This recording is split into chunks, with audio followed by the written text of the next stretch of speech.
Parlimen lulus Belanjawan 2021.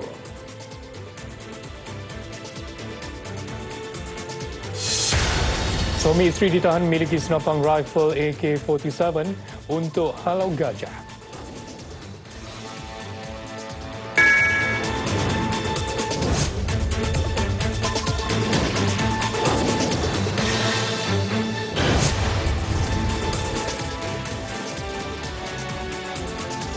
Assalamualaikum warahmatullahi wabarakatuh dan salam sejahtera. Belanjawan pertama Kerajaan Perikatan Nasional PN diluluskan selepas bacaan kali ketiga di Dewan Rakyat dengan sokongan majoriti ahli Parlimen. Rang Undang-Undang Perbekalan atau Belanjawan 2021 itu diluluskan melalui undi belah sebahagian dengan 111 ahli Parlimen bersetuju, 108 tidak bersetuju dan seorang tidak hadir. Percubaan ahli Parlimen Blok Pembangkang untuk menggagalkan rang undang-undang itu ketika selesai penggulungan peringkat jawatan kuasa juga tidak berhasil apabila undi bahagian menyaksikan keputusan sama. Rang Undang-Undang Perbekalan 2021 itu melalui tempoh 10 hari perbahasan dan penggulungan oleh setiap kementerian di peringkat jawatan kuasa selepas diluluskan di peringkat dasar pada 26 November lalu. Pada peringkat jawatan kuasa, 9 kementerian berdepan proses undi belah bahagian sebelum diluluskan.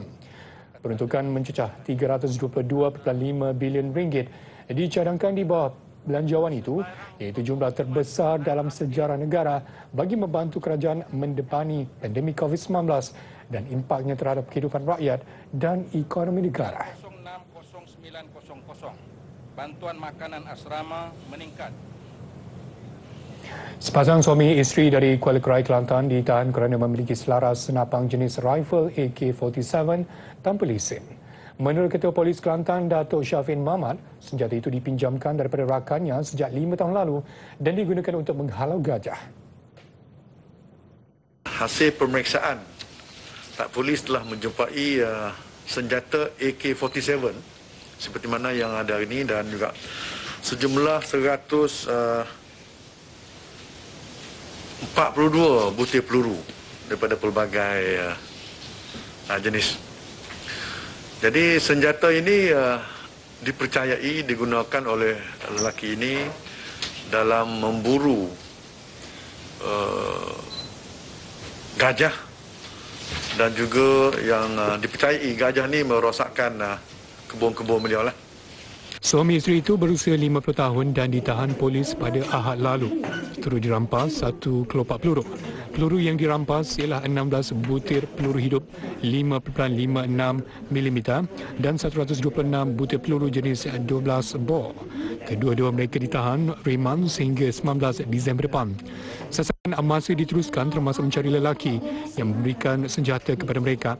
Suspek telah membunuh 2 ekor gajah yang merosakkan tanamannya.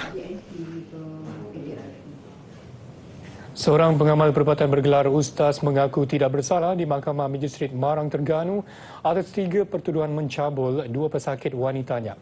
Kejadian berlaku di 3 tempat berasingan pada September 2018 dan November lalu. Tertuduh Rulam Akbal Abdul Manan, 52 tahun dari Kuala Berang, Hulu Terengganu, membuat pengakuan itu selepas pertuduhan dibacakan di hadapan Magistrate Engku Nurul Ain Engku Muda. Mangsa berumur 25 dan 31 tahun.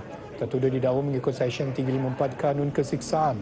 Jika sampai kesalahan, tertuduh boleh dipenjara sehingga 10 tahun atau denda atau sebatan atau mana-mana dua daripada hukuman itu.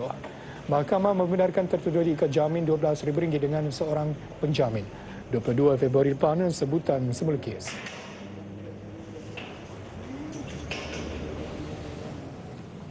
Perbicaraan kes rogol terhadap bekas Esko Perak Paul Yong Chong Kiong dipindahkan ke Mahkamah Tinggi Ipoh Perak. Ini susulan keputusan Mahkamah Persekutuan membenarkan rayuannya oleh Ahli Dewan Undangan Negeri Adun Trono itu supaya kes berkenaan dipindahkan dari Mahkamah Session Ipoh ke Mahkamah Tinggi Ipoh. Keputusan sebelat suara itu telah dibuat oleh panel hakim yang dipengerusikan oleh Ketua Hakim Negara Tan Sri Tengku Maimun Tuan Mat. Panel hakim lain ialah Hakim Mahkamah Persekutuan Datuk Seri Muhammad Zawawi Saleh dan Datuk Mary Lim Tiam Suan. Pada Ogos tahun lalu di Mahkamah Session, Yong yang merupakan bekas Esko Perumahan Kerajaan Tempatan Pengangkutan Awam Hal Ehwal Bukan Islam Perak mengaku tidak bersalah atas dakwaan merogol pembantu rumahnya seorang warga Indonesia. Kesalahan itu didakwa dilakukan di kediaman miliknya di Meru Desa Park Ipoh antara jam 8.15 malam hingga 9.15 malam pada 7 Julai 2019. Pada 10 Februari lalu, Mahkamah Rayuan menolak permohonan Yong untuk memindahkan perbicaraannya ke Mahkamah Tinggi sebelum pasukan pembelaan membuat rayuan di peringkat Mahkamah Persekutuan. Di Mahkamah Session Alustan, dua bekas pegawai kanan sebuah syarikat pengurusan sisa pepejal mengaku tidak bersalah atas pertuduhan rasuah RM927,899. Kesalahan didakwa dilakukan pada tahun 2017 dan 2018. Bekas Ketua Pegawai Operasi Environment Idaman Sdn Bhd Idaman, Azmi Sarji, 51 tahun, berdepan 4 pertuduhan dengan 2 daripadanya dituduh secara bersama dengan bekas Ketua Pegawai Eksekutif syarikat itu, Muhammad Saiful Anwar Zainal, juga 51 tahun. Pendakwaan dikendalikan Timbalan Pendakwa Raya Negeri Tan Siu Ping. Azmi diwakili Peguam Syamsul Sulaiman, manakala Muhammad Saiful diwakili Peguam Muhammad Syamsul Nizam Sohaimi dan Syed Nakiuddin Shahab. Hakim Murtazadi Amran membenarkan Azmi dikejamin RM80,000, manakala Muhammad Saiful RM40,000. 17 Januari depan, sebutan semula kes.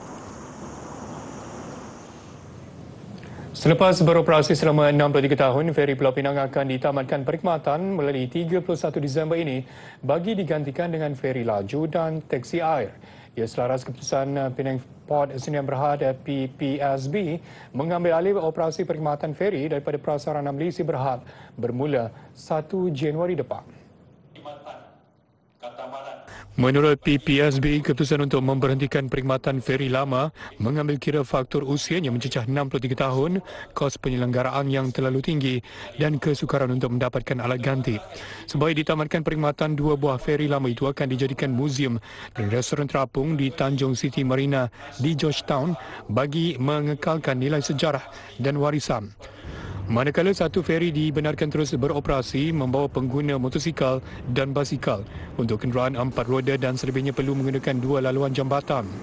5 teksi air atau ketamaran baru yang menggantikan kesemua kemudahan sementara itu akan mula beroperasi dalam masa 12 hingga 18 bulan di 2 pengkalan jeti yang diubah suai, keseluruhannya menelan kos RM64 juta. Untuk sementara, 2 buah feri laju seperti feri Langkawi telah disewa untuk menggantikan feri lama bermula 1 Januari bagi pengangkutan pejalan kaki. Tokoh Akademi Negara Profesor Diraja Ungku Abdul Aziz Ungku Abdul Hamid meninggal dunia ketika menerima rawatan di Hospital Prince Court Ibu Negara kira-kira jam 4 petang tadi.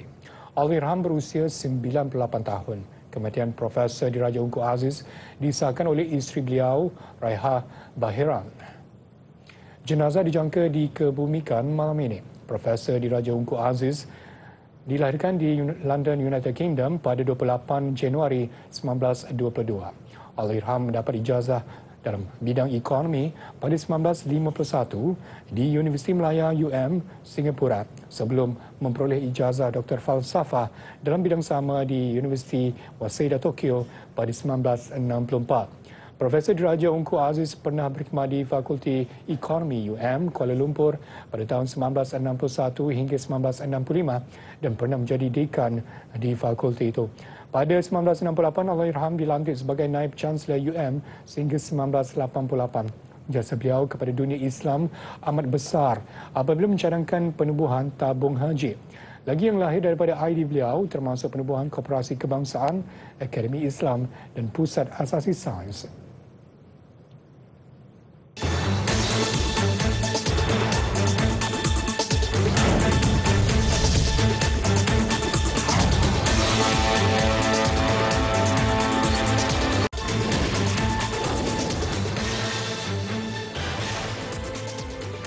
Buat kali pertama, pasal COVID-19, Kuala Lumpur mencatat kes harian tertinggi dengan 696 kes. Selangor turun tangga kedua dengan 503 kes, diikuti Sabah 260 kes.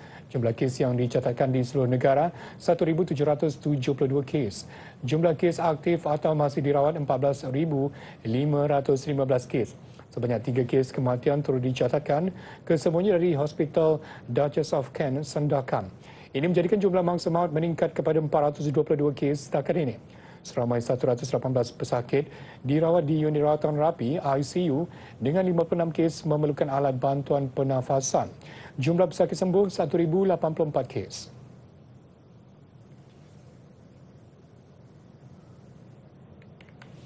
Hujan yang berpanjangan sejak Oktober lalu di Perlis dibimbangi akan menjejaskan pengeluaran mempelai harum manis pada musim ini.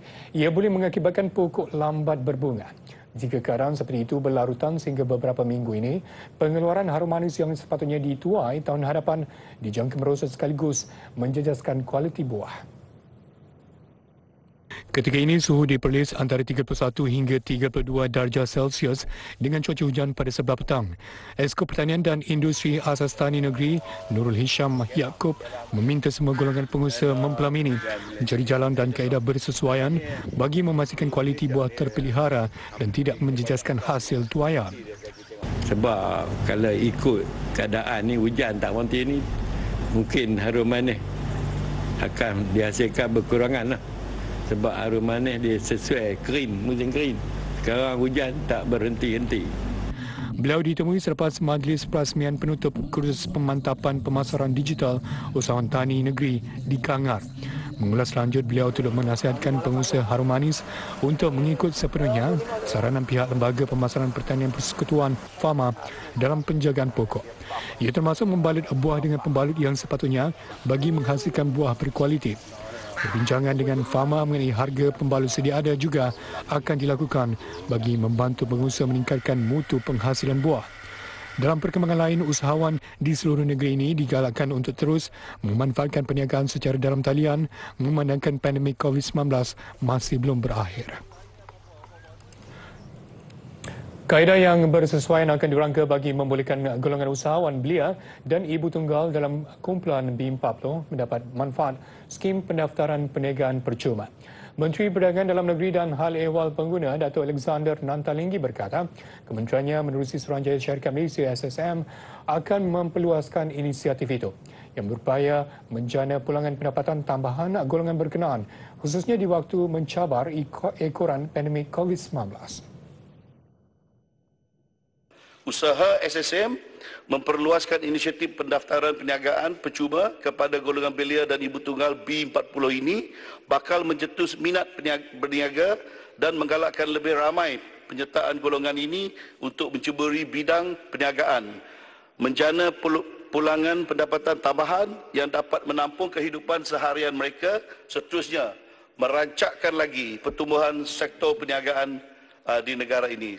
Beliau turut menyaran golongan orang kurang upaya OKU untuk memanfaatkan skim 1 OKU 1 perniagaan bagi mendaftar perniagaan baru dan memperbaharui pendaftaran secara percuma. SSM juga menggalakkan belia dan pelajar sepenuh masa di institusi pengajian tinggi untuk mencuburkan diri dalam bidang keusahawanan melalui skim 1 pelajar 1 perniagaan.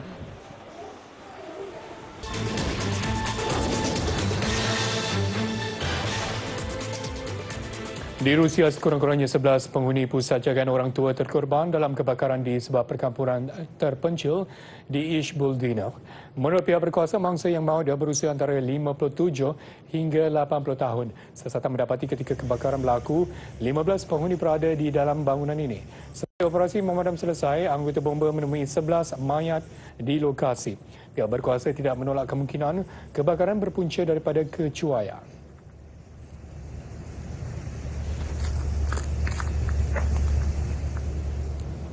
Di Afghanistan, seorang timbalan gubernur dilaporkan terbunuh dalam serangan bom di Kabul.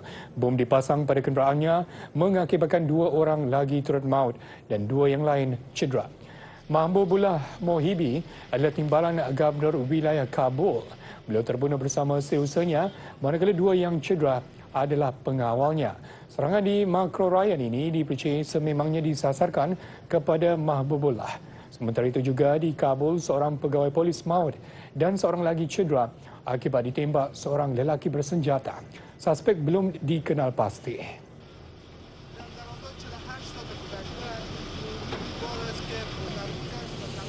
Pihak berkuasa Indonesia mengesahkan lelaki disyaki pengganas yang ditahan di Pulau Sumatera baru-baru ini adalah seorang arkitek.